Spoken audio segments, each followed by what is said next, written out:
Hey, welcome to another typology interview. We have Jeffrey. How's it going, man?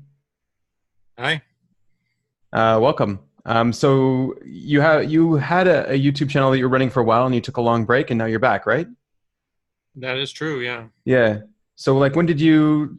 Well, maybe we should start. When did you get into typology before the channel? Okay. Yeah. As far as get into, I'd really say it was probably about 2008 because even though I heard of it and taken tests or whatever earlier than that, that was when I, for whatever reason, decided to actually like pursue it as an interest. And even that at first, it was just sort of random. I just kind of, uh, whatever it is I'm into, I tend to like look up sort of the internet presence of whatever that is. So like forums or other things. And so for whatever reason in '08, I just was like, I wonder if there's like forums or discussion groups about this, about personality types. And sure enough, I found some. So, and then, I joined a site that then was called MBTI Central. Later on, they changed it to Typology Central because they got actually noticed by the official MBTI people and they told them they had to change it. Right. Uh, but the thing is, when I joined that, just by virtue of being an SP type, I was like, or being a sensor type in general, I was like in the minority, and so there were people that like just gave me attention just for existing, like being myself. And I'm like, Yeah. well, this is, people want to like talk to me about me, and I'm like a novelty. So it was real easy for me to have fun with that for a while. Yeah. So yeah, I would say that was probably when I first got into it. And so then, how did the YouTube channel come around? Well, that was actually inspired by another channel that was called NF Geeks, and the channel still exists, but they haven't actually Yeah. put up new videos in quite a while. Um, and so I watched all the videos that they did up to that point, and there was a couple of them they did about SP types, and so I kind of wanted to respond to that. And at that time, YouTube actually had this real user friendly feature that was called video response, where you could just basically go to somebody else's video and click the thing that said make a video response to this video. So in order to do that, though, you had to have a channel. So that's why I made the channel, was just to respond to Oh, the wow. videos on it. Yeah. And for the title, I remember there was a Saturday Night Live sketch called Geek Dweeb or Spazz. It was like Wow. a game show where the jocks in the school were like, they had to watch and listen to another student and decide whether, from what they said, that student was a geek, a dweeb, or a spaz. So that made me start thinking about the four temperaments and how they aligned with those names. Because so if the geeks were the NFs, then I was like, okay, well, who are the other ones? And of course they left out the nerds, so the NTs would be the nerds, and then it was the SJs were the dweebs, and the SPs the spazzes. So I said, okay, I'll be the SP spaz. So All right. That's cool that's where nicknames that for the temperaments. Okay. exactly. Yeah. Some people take that with the humor it's intended, and some people don't, Right. but that's where the name came from, and the YouTube channel. And I decided, well, as long as I had made the channel and responded to these things, I might as well like make some of my own videos talking about like myself and my type and stuff. So I did that for a while, and then I was part of another forum, personality cafe, where a few people sort of took the lead in making what they called type interaction videos, where they Mm. invited people of different types to just have video discussions. So Right. I participated in that. So then that was sort of the next wave. You can kind of look at my channel history, because I don't delete the old videos. You can kind of see the patterns there, where I kind of had the things where I'm just talking about a few things myself, answering a few questions people asked me in those initial comments. And then when I got into the interaction videos, then there's a whole string of like me talking with people from other types. Then one of those people, Amber, an INFJ, did a video where she was talking about sort of reconciling her Christian faith with the fact she worked in the science field and how those kind of things jive. And I was really interested in that. So I reached out to her to do a video talking about of faith and type, basically, and that started another series. So I have that Yeah. playlist on. So it all kind of happens like that, where a particular thing that I get into, then that becomes sort of the latest thing that I'm working on. So um, anyway, eventually I would get invited to be on other people's channels and stuff. So I was doing different things like that. But meanwhile, my own health and personal appearance was going down in quality. And got to the point where I just really couldn't stand looking at myself on video anymore. I mean, that's the honest truth, is that it Mm. just was hard for me to do. And a lot of other factors led to it, but I decided to do something about that. And I did some low carbohydrate dieting, was the sort of the short short story for how I did it. But I've lost more than 80 pounds and Yeah, got into hospital. congratulations, man. Yeah. And once I did that, really along the way, I didn't have any plan with it. And it's not surprising if about SP types, that we're not the types that plan a lot of things in advance. So none of it was some sort of grand scheme to say, oh, I'm going to disappear and then come back as this new creation or whatever. That wasn't the idea. It was Yeah, just, exactly. Yeah. and I was still participating in some things, through all that time. I was doing stuff on Ben's channel, doing reviews and things like that. It just wasn't appearing on camera. So, and eventually I just said, it would be cool to have this sort of dramatic return after I, decided to do this. I didn't know Dramatic exactly return. when it was going to happen, but Yeah. I just, I'd gotten into some other YouTube channels that were related to diet and health and stuff. And so I kind of was actually inspired by some of those. And I said, well, I can come back and sort of tell my story, and then figure, well, as long as I was doing that, I might as well, sort of, because I knew the people that were subscribed to my channel and stuff originally over me talking about type things. I couldn't entirely abandon that. So I had, I kind of had to still, I felt like I still had sort of not a duty exactly, but I just felt like, I should kind of follow up with some of those things. And I really wanted to do that because the more that I was talking to people on Facebook groups and things, I would see a lot of what I thought was sort of misinformation about type, and I kind of wanted to get my perspective back out there because it kind of been missing, I guess, in YouTube land or whatever. Yeah. So I want to rewind it a little bit and talk about your YouTube channel a bit more. So you're more focused on Kiersey, Barron's, things like this, sort of Ben's channel. Well, I would say that of all the sort of systems of typing people, that David Kersey's system is I think overall the best, just in the sense that it's the most observable to the average person. So that's why I think it's something that when you start talking to somebody from scratch who's never heard of this before, and you talk about the things that can be observed in people, it doesn't usually take a long time, if the person is observant at all, to sort of be like, oh yeah, I know these people, or I've seen these differences before. And even some of the things he said about the words and phrases that people of different temperaments tend to use, I've actually not only observed those in people, but I've used some of the words for the other temperaments and sort of clicked with them using that. I can appeal to people of the other temperaments by sort of using those same kind of words that they tend to use. And not, I don't mean in a deceptive way. I just mean in a way to kind of Relatable. connect with people. Yeah. Yeah. So that, and me saying that doesn't mean that I think that every other typing system is useless. I don't think that. I just think that that's the sort of simplest and most clear when you're just talking to the average person. It doesn't get deep in the weeds and all complicated like some of the systems based on Jungian functions and things like that. Right. I've taken the Myers-Briggs, the official indicator, and I've participated in a lot of stuff that's about Myers-Briggs. And I think, on a basic level, Myers-Briggs is really useful too. If you don't try to get really complicated with all the stuff about that people tend to extrapolate when it comes to function models and all those kind of things. And again, I'm not saying those things are useless completely.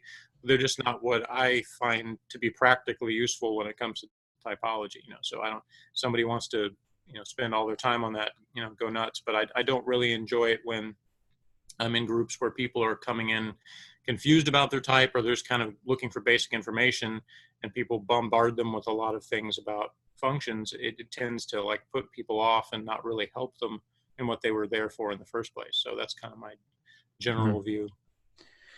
So when did you get typed first, and were you always you're typed as an ESFP? That's how you identify? Yeah, and for a while I actually thought I was an ISFP because I sort of assumed I mistook social awkwardness for introversion. So I kind of always looked at sort of the stereotypes of introverts and said, okay, that fits me better than the stereotypes of extroverts. But what I had to sort of realize over time uh, and through enough study and talking to enough introverts was I realized I didn't really relate to the needs of introverts that much. And I figured out that most of the things that I was sort of, chalking up to introversion was actually just, shyness and social awkwardness, maybe some repression, and things like that sort of made me sort of default to behaviors that lined up with that instead of really, that it was really my preference. And I actually recorded a video that's going to go up on my channel tomorrow, actually. Because I did a video called "The Great IE Debate," where I talked about what really those things mean. And at the end of that video, I still said at that time that my conclusion had basically been that I was an ISFP. But the one that I am putting up tomorrow actually answers the question that somebody asked me recently: how did I decide that I was an extrovert? And that's basically what I said, is that it took me talking to enough people, and then when I actually took the MBTI, the step one, the official test, lo and behold, I came up as an ESFP on that also. So it wasn't really a surprise at that point because I had kind of figured that out over time. Mm-hmm. I'm, I am getting a lot of sensory from you, like the way you're saying your stories and stuff. It's interesting to see, and I'm also like I'm also seeing that you're kind of going back and forth between self and tribe, but I haven't really um, Between what? between yourself and between others. Um, it's something that EPs generally do, and so it's interesting. EPs or IJs, so it's interesting to see that going on too. So yeah, I'm a little bit confirming your type at the same time. Sorry, man. You mean going back and forth between talking about myself and others? Is that what you mean? Yeah, talking about yourself, thinking about yourself and others. Do you do that often? Like, are you able to see the perspective of others easy? I would say easier than I used to. I think that's something that's Okay, kind of developed over time. I think I was probably for my childhood and even early adult years, I was very kind of wrapped up in my own self and kind of, and not in like a self-analyzing way like intuitive types tend to be, but just in terms of wrapped up in my own problems and perspective. But I think as I got maybe into my 30s or so, I started to become a little bit more aware of other people's perspectives. I And see. when I at the time that I did get into typology, like I said, at first it was just sort of, I was like, oh, this is a cool thing where people give me attention about this. And so it was still very self-centered at that point.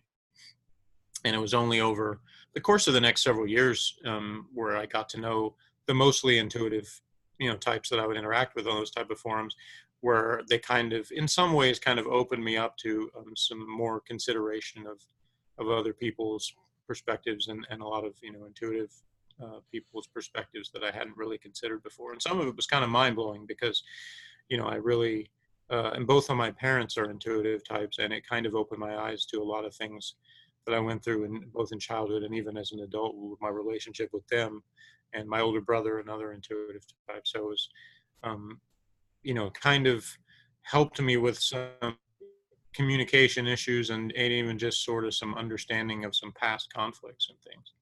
Okay. Do you want to tell me a little bit about those conflicts that maybe an S type would go through, an SP type? Sure. Well, one thing that I've noticed, and sometimes I, you know, kind of make a generalization, but sometimes it's just chalked up to like immaturity or something. But there are people that I'll say something, I'll type something online, whatever it is, and the response is initially baffling to me because it doesn't seem to be responding to what I actually said. It's somebody who takes what I said and sort of jumps to a conclusion based on that and then responds to the conclusion instead of what I actually said. And I'm looking Right. at it like, what in that, where did you get this from? And that can be really frustrating. And I think to, sensing types, it's like a misrepresentation, of what we're saying or doing when somebody does that. So that's something that, I think I've struggled with a bit in terms of the way intuitives respond. But in just like I said about sort of opening up to other perspectives, I think as intuitive type people mature, they get a little bit better usually at realizing when they're talking to sensing types that they are more straightforward and they are using the words they're saying to mean what they are saying, that the words mean, rather than trying to extrapolate it into something else. So Right. Yeah. because if I say, I like cheeseburgers, it doesn't mean I'm saying I support slave labor in Uganda. That's not what that means. Right. Yeah. Exactly. So, Exactly. so there's some conflicts in that area sometimes. As far as the past, in my childhood, I would say that I definitely felt like my parents didn't understand me very much. Of course, most kids usually think that, but there definitely were some communication barriers that I had to. And interestingly enough, I had a coworker and friend who's an INFJ, and my mother is an INFJ. And talking to my coworker, many long conversations over many hours and days and weeks as we worked together, I actually felt like I started to understand understand my mother somewhat better, and actually realize some of the sources of conflict that we had. Um, and so there's areas where we definitely are like complete opposites. I would say in the P versus J preference being like the number one thing, because uh, my mother tends to like almost go into a panic mode if she doesn't know like exactly where we're going or what we're doing in the next thing that we're going to. Whereas I actually am excited by not knowing what's going to happen next. So Yeah. that's like a huge, difference Right. between us. It'd be P's and J's. Yep. Right. That kind of conflict is something when you have people that just fundamentally are complete opposites in terms of what they would desire for a situation. It can sometimes make for some frustration for both people Right. when they don't know Yeah. what they want. Do you get that that difficulty with being controlled as well? Like, do you enjoy your Oh yeah, freedom? Yeah. Do you want to talk about that a little yeah, bit? yeah. That's another thing that I It's funny how you keep bringing up the things that are like right directly videos I'm putting up on my channel, because the one that I've got coming up for this Wednesday is all about that in terms of, and this is kind of a recurring theme on my channel, is the idea of I don't really understand the mentality of people who want to control other people's lives. And I realize that there are some types that are more predisposed to that than others, but I'm not talking about just like people who sort of naturally fit the role of, say, a supervisor, like an ESTJ type that's, wants to be sort of giving orders or telling people what to do uh, as like an occupation, or fitting that role within a family.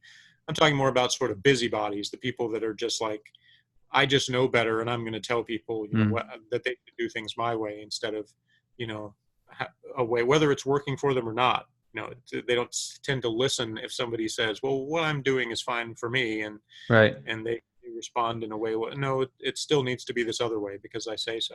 And like I've micromanaging as definitely, well. yeah, I've definitely struggled against that, Yeah. my whole life, and I think it's a really common thing for SB types, is just having that feeling like whatever it is that we're doing in life, somebody is holding us back or holding us down or limiting us in what we want to do. And yeah, like you said, limiting freedom, all that. Freedom's number one for me. I think that's another thing I thought that David Kersey put really well, because he said uh, the ideal for artisans, SP types, is the next action is a free variable rather than a fixed constant. So Hmm. I think that sums it up really well. Is that, if I was going to just have my ideal life, it would be waking up whenever I feel like it and doing whatever it is I felt like doing that day, Right. in everything. That would just be, my my dream life. And it's only like because of circumstances, living in society and having to, have a job and do things to, just sort of get along, that I have to do any kind of schedule preparation, all these kind of things. Because that in itself is not my preference. Those are just adaptations that I've done to get along. That's really interesting how Kersey put it there. It's as if like your current action isn't free because it's bound by making the next action free, sort of thing. Well, I don't know. Like I you think want it's your just next action to be free. So now so you know what I mean? I think it's I think that he meant that it's whatever you're doing in the moment. You can't to go back and change the past. You can only do what you're doing now. So it's sort of like the next thing you do, it is that next action, regardless of what it is. So Right. But like even if like your current action would limit your options in the future, that's not something you would want to do. You would want to do actions now to keep your options open in the future as well. well, I think probably there are some people that consider that, and maybe that's part of what I was talking about when I said it, as over time I've sort of adapted, and that I've learned kind of to go off the feedback, and those tactical moves. I've kind of like I can learn to anticipate a little bit better in what might be coming next, and sort of Right. make an action in the present that will affect the next thing, as opposed to sort of completely taking it as it comes. Oh, I see. Okay. Uh-huh. Do, do you so I want to talk about a little bit about your weight loss because we talked about it a little bit before we started about how this tendency to always live in the moment and stuff maybe sort of hurt your health at first, and now you've lost 80 pounds, which is huge. Like it shows you've done some kind of personal growth to be able to achieve that, because like just a normal ESFP wouldn't be able to do that, right? Well, I wouldn't say that. I definitely don't like hold myself as any kind of above a normal ESFP. I wouldn't even know what that would be. I Right. don't like to categorize people that way in terms Yeah, of yeah. normal or whatever.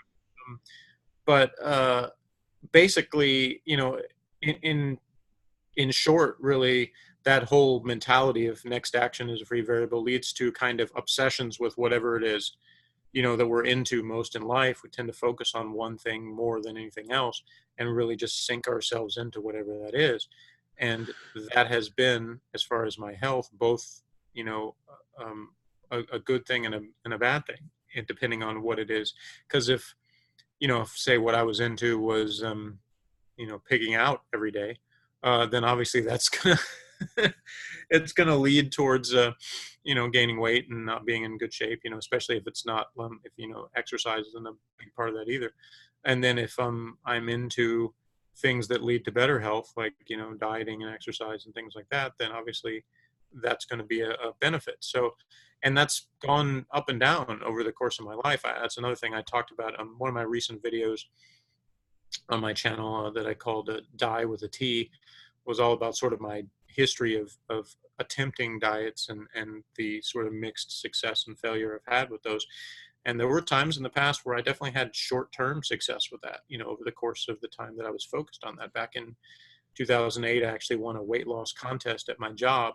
Oh wow. Um, and, and then I gained back the weight I lost. And then a couple years later, I did another thing where it was an online personal trainer program where, for the course of like 8 or 9 months that year, I was actually doing a combination diet and exercise program, and I lost almost 30 pounds doing that. And then of course, I got out of those habits again, got into other stuff. And then over the course of the next several years, I gained all that weight back again. So Hmm. when I started doing, this again in 2017, I'm sure there's probably a lot of people, including myself, who would have thought, well, he's going to do the same thing again. Like after a time of doing this, he's going to get into something else and lose track of this, and it's not going to be Not stick. sustained. Yeah. And I guess the only reason why that hasn't happened yet is because since I was able to have much more success and faster success with this, I guess, than anything else, um, I've I don't know. I think there's just times where something sort of crosses a threshold where it's like, this, I'm not going back in this area. And I Mm-hmm. think even in what I was talking about earlier, in my knowledge of type, so my knowledge of people, my communication, understanding of people, I got to a point where I saw so many of those things, that the temperament of people, that I couldn't ignore it if I wanted to. Like if I wanted to put that completely out of my head, I couldn't. Like even when that wasn't my number one thing, that wasn't what I was like seeking out to talk about with people, I still saw it everywhere I went. People would Right. start talking and I hear those words. I would see examples of type and temperament and everything. So it was like, for so whatever reason, I had sort of crossed a line where I couldn't go back in that area, even if I wanted to. And that, I think, is sort of what's happened when it comes to my health and stuff. And you Mm-hmm. could call it a maturity if you want. I don't know if that's what it is, or if it's just, Yeah. but it's some sort of threshold that's been crossed there, where it's like I can change up what I do. Most of what I was doing there for a while was focusing on low carbohydrates, and right now what I'm doing, I'm not doing that anymore. I'm not counting carbs, but I'm still doing a diet program and still doing exercising. It's just not the same thing. It's a little bit simpler, because I'm doing now what they call alternate day fasting, where basically or some people call it the every other day diet. Yeah. And when I'm doing that, one day, out of each 2 days, I'm focused very much on, I'm keeping calories really low. And then the other day is completely open in terms of I'm eating whatever I feel like eating. And so it's almost like I'm using both sides at the same time. So I'm focusing less on like macronutrient counts. And one day I have the calorie count that I have to pay attention to. But even Right. that, it's not too hard, because once you know some things that fit those calories, if you just stick to things that sort of fit in that category, then you still have a lot of freedom in that area. Um, Yeah, it's really cool that you're doing that. That you have that. You're giving yourself that freedom that one day to satisfy that freedom, and then the other day you got right. the yeah. So it's like I found another thing that I can do that's a little different from what I was doing, but it's another way to sort of sustain and maintain the focus, where, yeah, I know, even, what I'm doing now, that eventually will become something that's more back burner in terms of something else that I'll focus on. But what I've discovered again is like, it's like I sort of take something from each of these things, even as I go on to something else. And it puts me sort of further across a line where I'm not going to completely drop those habits. Obviously there's things that could happen in my life, illness or trauma of some sort, or it's complete shakeup of my life that changed that. But if things basically go on the same way as they have been, Right. then I don't anticipate there being some huge thing that knocks me off of that, because I feel like I can adapt to little things that happen along the way. And is it really satisfying to like? Do you feel like you've had that self discipline, that you've attained that now, or you're just still chasing the freedom sort of thing? I'm sorry, I didn't catch what did you say that I've attained? Like a self discipline? Self-discipline. It's funny because people have said that about me when I talk about the things that I did, in order to lose the weight. I've talked about that I wouldn't have believed a couple years ago if you'd said like I could go to like a Mexican restaurant that has chips and salsa on the table and I could sit there and not eat the chips, Oh or, wow. you somebody could offer me, my boss, in fact, could offer me cheesecake and I could say no. And the cheesecake would be in the refrigerator in my office for several days after that. And I still didn't feel tempted. So yeah, some people describe that as discipline. And I don't know if it really is. Like, I guess you could call it that. But to me, it's just like I had something I was doing where this is what I'm focused on, and nothing was going to knock me off of that.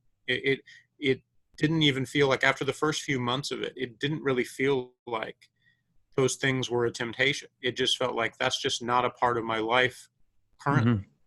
And it wasn't this thing. Again, I think that's something where it helps to have the live in the moment kind of mentality, because Right. I wasn't, some people, when they talk about like low carb lifestyles, that they'll say, oh, I couldn't do that because, I couldn't stand the idea of I'll never have cake the rest of my life. Right. I It's the didn't look at planning. it as because I was thinking the rest of my life. I was just thinking I'm not going to have cake today. And then the Yeah. next day, I'm not going to have cake today either, you know, and I wasn't, there were times at which I was thinking more than a day ahead, but it certainly wasn't the rest of my life. I never looked at it that way and didn't have any reason to. That would drive me crazy to think that. Right. Exactly. Yeah.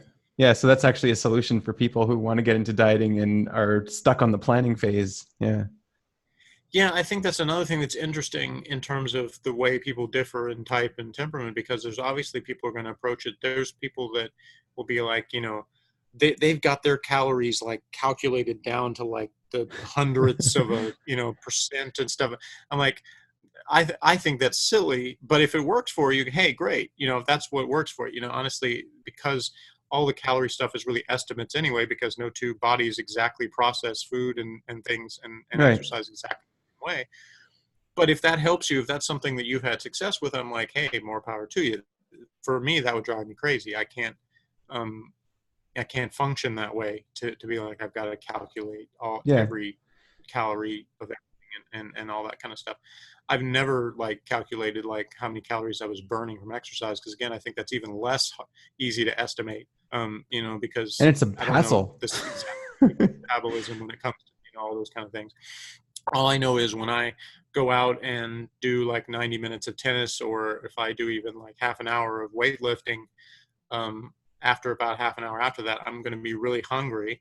And then I'm going to eat. And then a couple hours later, I'm going to be hungry again. So one thing I could just decide is that first time when I'm hungry, rather than just stuffing as much stuff as I can get down my face, eat enough that I'm not hungry anymore, stop, know that a couple hours later I'm going to be hungry again, and then eat a little bit again, and probably not even as much as I did the first time. Hmm. So I've patterns are like, you know, I can observe that and figure out this is what's going to happen, and then just making that decision of I'm not going to just stuff myself because I'm hungry now. I'm going to wait and have a little bit both times. You know, that probably saved me quite a bit of calories and helped me keep down Yeah. quite a bit of weight doing that. Yeah. So So getting that actual NI pattern there, figuring that out, and it sort of saves you as well. That's really good. It sounds as if like you have this sandbox that you've constructed for yourself, and like this is your free reign of like this is where you're free in this sandbox, and you're like, okay, that cheesecake is not in my sandbox, so it's not part of my freedom. yeah, I guess you can kind of describe it that way. Yeah. I I think that's true when I talk in general about SP types, about artisans, because often people will over the course of the last several years when I've been in groups and stuff, people have asked me, you know, that have had children that they think could be SP types. They'll say, what do you think? You know, what would you want as an SP child? You know, how can I better bring them up and stuff? Because, which first of all, I have to say, I really like the fact there are people who think about that and don't just have the attitude of one size fits all for kids. You know, this is Yes. what's right. So, Right. so just the fact that somebody is asking that question is a step in the right direction, even if you don't do it perfectly. You know, there's no such thing as perfect. But and what I tend to say is, you still have to give them boundaries, but within those boundaries, you give them some freedom to use within reason. So I'm like, give them something it's okay for them to break. You know, that's something that I didn't have much as a kid. It was like, you know, a lot of people have had this experience growing up where it's like you're in some place where everything around you is like these precious things that you can't touch or you can't bump or you can't, you know, all these things that are delicate and fragile you're not supposed to mess with, or you know, you're supposed to color inside the lines, you're supposed to do all of these things in these regimented ways. And there has to be some structure, some boundaries, but it's like our type of people within those are always going to be wanting to push that. So you can, as a parent, realize that and say, you know, here's where I'm going to say the boundary is, but really it can be a little further out. And that way the child can push it out further than what you say it's supposed to be to them. And you give them that freedom to kind of have that thing where I'm still not doing what my parents want me to exactly. I'm kind of rebelling. I'm pushing these things, Hmm. but not to a dangerous level. And whatever criticisms I can say of my parents, one thing that I think is true is that some of the strictness that they had probably was good for me, and that it made me appreciate sort of small freedoms where I didn't escalate to a lot of things that were more dangerous that plenty of other people of my type have done in their life, because they had parents or had environments they grew up in where they had less Nothing to break. Yeah. boundaries. No rules to And break. yeah, so they had to seek out more and more like out there things, because they didn't take satisfaction in little things. I took satisfaction in things like when my parents got divorced and I moved in with my mother. uh, I was able to eat like sugar cereal with sugar in it and peanut butter with sugar in it, and I could watch MTV. These things were thrilling Right. to me, because when I lived with my father, I wasn't allowed to do those things. I see. And so I could take a thrill from something that to some other kids they took completely for granted and didn't have any reason to, take any pleasure in this. And those kids often may sought out, things that were much more destructive in life than I did, because they Hmm. weren't satisfied by those things. Although it's funny that you went straight talking about the eating, like about the sugar and the, the stuff. Yeah, well, that's, again, it's probably not too much of a surprise for Right. me that's been a something that Yeah. I really sought out in life. And again, it's not necessarily that I had an exact like an obsession with food itself. Yeah. Yeah. It's really just sort of more of the satisfaction. And I think more than anything, I enjoy being with people. I enjoy going out with people. So going out to eat is just one of those things that, there are some people that they use something like, going to bars or drinking. I don't drink alcohol. So it's like not that, again, like you say, isn't in my sandbox. So it's like, um, for me, it's more like the going out to eat itself, has kind of been the thing where I've most been able to share that with other people. And there's other things that I've, been able to do that with games and sports and things that, but that's just been I guess the most universal is that everybody's got to eat. So it's kind of one of those things where, that was one of the ways that I was able to find to spend social time with people was going out to eat. So that's, and at home, it was just more, um, again, within the boundaries I was given, finding the tastier things. So when more things were open to me, then it was exploring all of that. So. Awesome. Thank you very much, Jeffrey. So let's talk about your YouTube channel a little bit, about sort of the stuff that you have been doing. So you have this thing that you do with Ben, Twilight Zone stuff. This is Yeah, we started a few years ago doing TV reviews, of old TV shows that we enjoyed, and so for a while, we were simultaneously doing Blake's Seven and Homicide: Life on the Street, and that came about because both of us were for a while trying to get the other one to watch the show, because Ben was really into Blake Seven, which is a British sci-fi show, and I was really into Homicide, which is an American police drama, and we sort of showed each other scenes from the shows, and we're kind of like trying to, get the other one to watch more of it. And one of the ways we did that was sort of relating that how the characterization that the shows had, and how it demonstrated some of the type differences and things like that. Because when you have well-written characters, then you can observe some of those things in fictional characters as well, because they're actually written in a way where you right, can. and they're consistent throughout as well. Right. They're not just They don't change the type on the character. middle. Yeah. It's not just a plot convenience what a Right. character does from week to week. It's more like they actually have a consistent character. So yeah, so we reviewed those for quite a while. Homicide has quite a few more episodes than Blake Seven, so that one went longer. But eventually, we started filling that other slot with the Twilight Zone. So we just recently finished the first season of Twilight Zone, which is pretty long. It's 36 episodes. So Oh well. and what I decided to do on my channel was I have sort of days of the week dedicated to certain themes, and Mondays I'm leaving for reviews, and so I'm re-uploading some of those ones we did on Ben's channel. But I also I just recently recorded my first non-television review. I did a review of a drink of a sparkling water. So Okay. when you do every other day fasting, that's something that comes in handy is Right. sparkling water, because it doesn't have any calories. Um, Yeah. so yeah, I plan to branch out a bit with those reviews and do other things besides just TV shows, but that's been what it's mostly been up to this point. So yeah, I'm doing review Mondays, and then I do type Tuesdays. So that's the days where I talk, the theme is something to do with typology, or, and what there's plenty of topics that I could talk about in that area. So it's just sort of whatever I feel like is the thing that's on my mind, each time I'm recording it. And then I do Wild Wednesday, which is sort of like just whatever, again, I feel like talking about. So those are like the straight talk, the blunt talk days, where some people may be offended because I'm not worrying about, trying to be mass appeal with it. I'm just like, here's what I Right. want to say. Then I do Ask Jeff Thursday, which is just when I answer questions that I get. And Okay. I've got a backlog of questions going back years, so Okay, good. Yeah. I'll never run out of questions. But I appreciate when people submit me new ones, so that way I can answer the ones that are fresher, and I know the person is probably actually listening to the answer, whereas some that I got Yeah. years ago, they may not care anymore. And then lastly, I do Fit Friday, which is the day where I'm kind of talking about, health and diet and exercise, and mostly so far telling the story of how I lost all the weight and all of the things that went into that. So, um, so again, combination of, the adaptation, the preparation, and the spontaneity, and Yeah, that yeah. I record video whenever I feel like talking about something and have the time to sit down and do it. And I sort of just assembled a pile of videos doing it that way, and then I fit it into those days so that the audience knows what to expect in terms of Right. the themes, specific things, specific content that they're expecting. That's when it's going to come.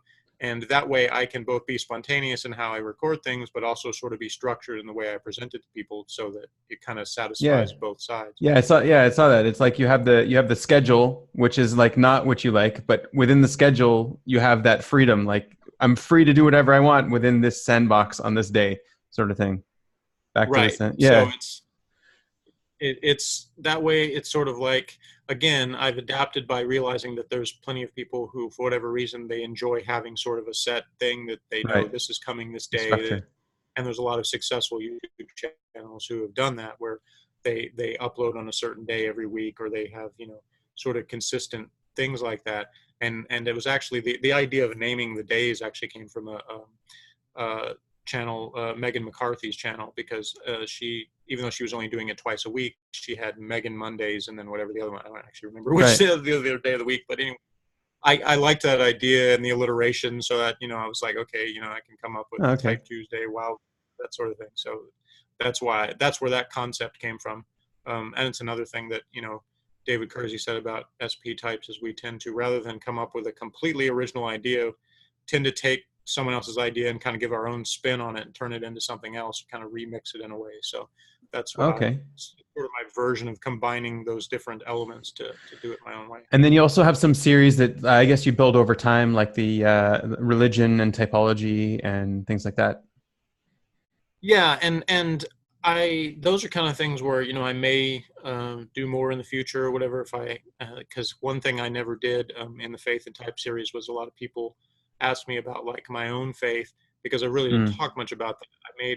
You talked about, looking at others' perspectives. That the real focus um, in that series was, I let the other person do a lot of the talking as much as I can. So I know I didn't always do that, but it mainly was I asked them questions about where they were coming from, how they came to whatever faith they had, all those kind of, and I tried to ask tough questions in a sense, where I wanted to kind of get at the heart of why they believe what they believe, but it wasn't in a confrontational way. It wasn't trying to like Right. disprove what they were saying or anything. It was just trying to sort of ask the questions to really get at, why do you really think this is true? Hmm. But I didn't spend much time at all talking about my own um, faith. I talked about sort of my perspective on what they were saying, but I didn't get Right. into the story. And the reason for that was, I felt like that it's going to take a lot out of me to do that. On the occasions that I have talked about, I've tried to explain my viewpoints to people.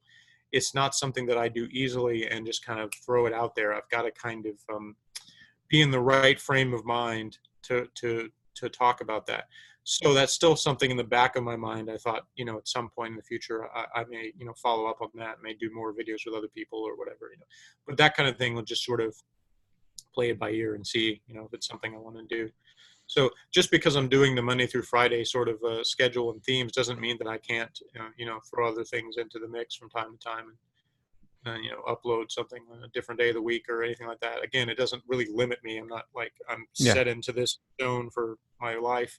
It just happens to be what's working for me now and what I decide to try out. So who knows what the future holds. Great. Thanks a lot, Jeff. Really nice talking to you. Nice Problem. to meet you. Have a good one. You too.